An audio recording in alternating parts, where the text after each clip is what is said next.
श्याम भक्तों, अभी हमने बात किया है कि बाबा श्याम हमारी परीक्षा कब लेते हैं। अब बात कर रहे हैं कि बाबा श्याम हमारी परीक्षा कैसे लेते हैं। श्याम भक्तों, अगर पहली बात करें तो अप्रत्याशित घटनाओं के द्वारा बाबा श्याम हमारी परीक्षा लेते हैं। अर्थात मुश्किलों के समय में हमारी बुद्धि को परखी जाती है। मुश्किलों की घड़ी में ये जांचा जाता है कि हम सही निर्णय ले सकते हैं या नहीं ले सकते हैं। श्याम भक्तों, जिस प्रकार से पांडवों और कौरवों के बीच युद्ध चल रहा था, तो उसमें सही निर्णय क्या है, कब कौन सा निर्णय लेना चाहिए, ये हर पक्ष आपस में डिस्कस कर रहा था। अर्थात पांडवों की तरफ से भगवान श्री कृष्ण सारथी बनकर अर्जुन को सही उपदेश दे रहे थे कि उसको किस समय में कौन सा निर्णय लेना चाहिए। तो वहीं पर कौरवों की तरफ से दुर्योधन उपस्थित होकर अपना निर्णय दे रहा था।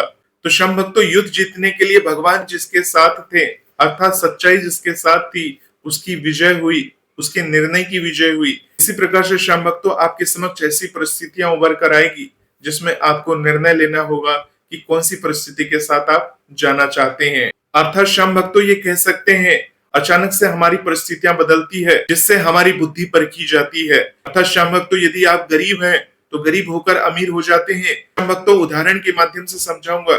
यदि आप एक गरीब है और गरीब के बाद आप अमीर बन जाते हैं, तो उस समय में आपकी बुद्धि परखी जाती है कि उस समय में भी आप भगवान के साथ समान रहते हो या आपके अंदर घमंड आ जाता है। इसके अलावा श्याम भक्तों, यदि आप अमीर हैं तो उस समय में आपकी बिजनेस में ऐसा लॉस होगा, यानी हानि होगी, जिसके कारण से आपका बहुत ही आर्थिक नुकसान हो जाएगा और आप एक अमीर से गरीब बन जाओगे। उस समय में आपकी उस परिस्थिति की परीक्षा ली जाती है। उस समय में भी आप भगवान के साथ रहोगे या भगवान को भला बुरा कहोगे। श्याम भक्तों, ऐसी घटनाएं जो अप्रत्याशित होती है वो हमारे समक्ष आ जाएगी। भगवान हमारी इस प्रकार से परीक्षा लेंगे। श्याम भक्तों, दूसरी बात करें कि किसी के प्रति लगाव को कम करना।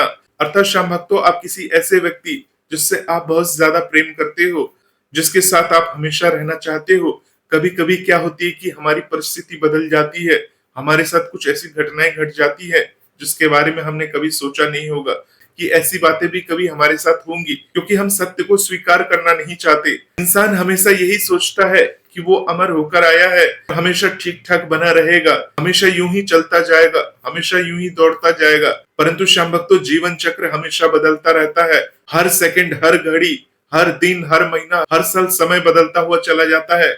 आप तो देखते ही हैं श्याम भक्तों, आपके समक्ष एक छोटा बच्चा पैदा होता है और पैदा होने के बाद धीरे धीरे कब बड़ा हो जाता है और कब वो सामाजिक बंधनों से जुड़ता हुआ आगे चलता हुआ चला जाता है। तो श्याम भक्तों, ये बाबा श्याम की दूसरी परीक्षा है कि किसी प्रिय से हमें दूर करके ये सिखाते हैं कि जीवन में संतुलन बनाना जरूरी है।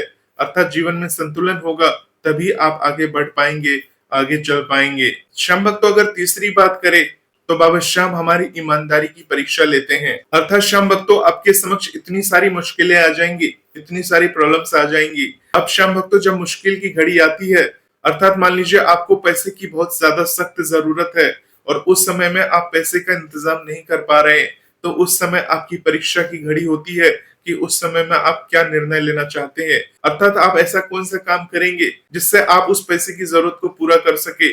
श्याम भक्तों, आपके पास ऑप्शन बहुत सारे रहते हैं। उस समय में अपने विवेक का इस्तेमाल करके आप पैसे को कहीं से मंगवाते हैं, किसी से लेते हैं, तो ये एक सही माना जाता है। परंतु श्याम भक्तों, इसी की जगह अगर आप कुछ गलत काम करते हैं, अर्थात पैसे को लाने के लिए अगर आप कुछ गलत काम कर बैठते हैं, तो श्याम भक्तों, ये सही नहीं माना जाता और परीक्षा की कसौटी में आप उत्तीर्ण नहीं माने जाते। अर्थात श्याम भक्तों, कहने का मतलब ये है कि मुश्किल की घड़ी में भी अगर आप ईमानदार बने रहते हैं, चाहे वो धन से जुड़ा मामला हो या किसी और चीज से जुड़ा हुआ मामला हो, उस समय में आप ईमानदारी के साथ जाते हैं, तो बाबा श्याम की विशेष कृपा के आप पात्र बनते हैं और बाबा श्याम की ऐसी परीक्षा में आप सफल भी माने जाते हैं। श्याम भक्तों, अब चौथी बात करें तो बाबा श्याम हमारी परीक्षा कैसे लेते हैं। श्याम भक्तों, चौथी परीक्षा है कम संसाधनों से।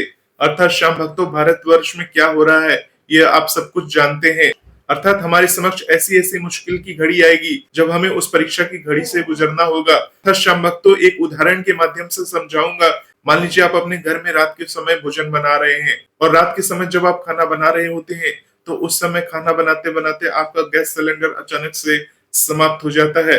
तो ऐसी परिस्थिति में आप क्या करने वाले हैं। श्याम भक्तों, आप दूसरा विकल्प कौन सा खोजने वाले हैं, क्योंकि श्याम भक्तों, आपका खाना पूरा बना नहीं है, आधा अधूरा बनकर आपका गैस सिलेंडर समाप्त हो चुका है और दूसरा सिलेंडर आपके पास है नहीं, इलेक्ट्रिक केटल आपके पास है नहीं और कोई ऑप्शन आपके पास है नहीं, तो उस कंडीशन में आप क्या करेंगे? यानी उस कंडीशन में आप अपने परिवार को भोजन किस प्रकार से देने वाले हैं?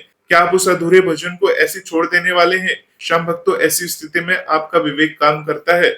उस समय में आपको निर्णय लेना होता है कि आपको क्या करना चाहिए। शाम भक्तों, ऐसी परिस्थिति में आप अड़ोस पड़ोस में जाते हैं, उनसे पूछते हैं क्या उनके पास एक्स्ट्रा सिलेंडर है या नहीं है। अगर होता है तो मिल जाता है, नहीं है तो फिर से आप दुविधा में पड़ जाते हैं कि अब क्या करें। तो शाम भक्तों, जब ऐसी परिस्थिति में होते हैं तो आप में से बहुत सारे लोगों का बुद्धि काम करता है और ये समझ जाते हैं कि पड़ोस में जाकर उनके घर में जाकर खाना सेक लेते हैं या बना लेते हैं, इससे कोई छोटा बड़ा तो होगा नहीं, परंतु आपका खाना तैयार आपको मिल जाएगा। और शाम भक्तों, रही अगले दिन की बात, तो अगले दिन की बात अगले दिन पर छोड़ के रखना चाहिए। जो हमारी वर्तमान में परिस्थिति चल रही है, सबसे पहले उसके बारे में सोचिए, और जब वो पूर्ण हो जाती है, अर्थात जब आपके पेट में भोजन चला जाता है, तो बुद्धि अपने आप विकसित हो जाती है, सोचने समझने की क्षमता अपने आप बढ़ने लगती है। फिर आप उस घटना से प्रभावित हो चुके हैं, आप ये देख चुके हैं कि एक सिलेंडर रखने से आपको कितनी दिक्कत हुई थी।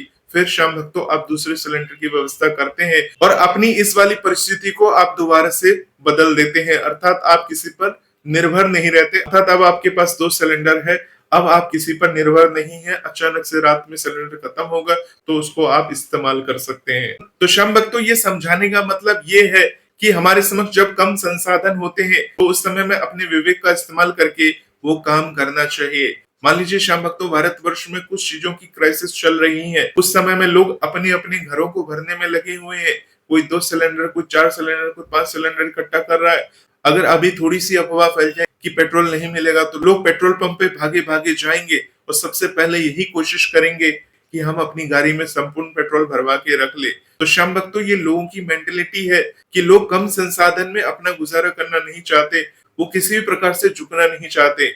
वो ये चाहते हैं कि सबसे पहले अपना घर भर जाए, सब सही से बंदोबस्त हो जाए, बाद में दूसरों के बारे में सोचेंगे। तो शाम भक्तों, जब ऐसी कठिनाई हमारे समक्ष उत्पन्न होती है, ऐसी परेशानियां हमारे समक्ष उत्पन्न होती है, तो उस संसाधन को अपने दिमाग से हैंडल करके हमें आगे बढ़ते हुए चले जाना चाहिए। शाम भक्तों, अब 5वीं बात की बात करें तो शाम भक्तों, 5वीं बात जो है लोगों की आलोचना से। शाम भक्तों, जब कोई हमारी आलोचना करता है, जब हमारे बारे में गलत बातें बोलता है, तो शाम भक्तों हम बहुत ज्यादा परेशान हो जाते हैं, हम बहुत ज्यादा नकारात्मक हो जाते हैं।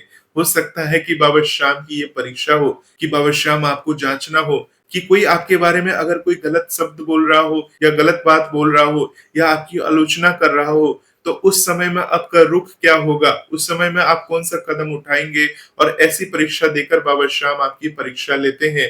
अर्थात शाम भक्तों, बाबा श्याम ये कहना चाहते हैं कि अगर कोई आपकी आलोचना कर रहा है और उसको सुनने के बाद भी आप एक समान रहते हैं, तो आप बाबा श्याम की उस परीक्षा में सफल माने जाते हैं। अर्थात शाम भक्तों, कोई व्यक्ति आपका बार बार आलोचना कर रहा है और आप उसको सहते हुए चले जाते हैं, तो इससे होता क्या है, आपका मन मजबूत हो जाता है, मन आपका कठोर हो जाता है, मन आपका सहनशील हो जाता है। जिसका मन सहनशील हो जाता है, वो किसी भी कठिन परिस्थिति में सही निर्णय ले सकता है। ऐसे ही एक और वीडियो के साथ आपके समक्ष फिर से उपस्थित होंगे।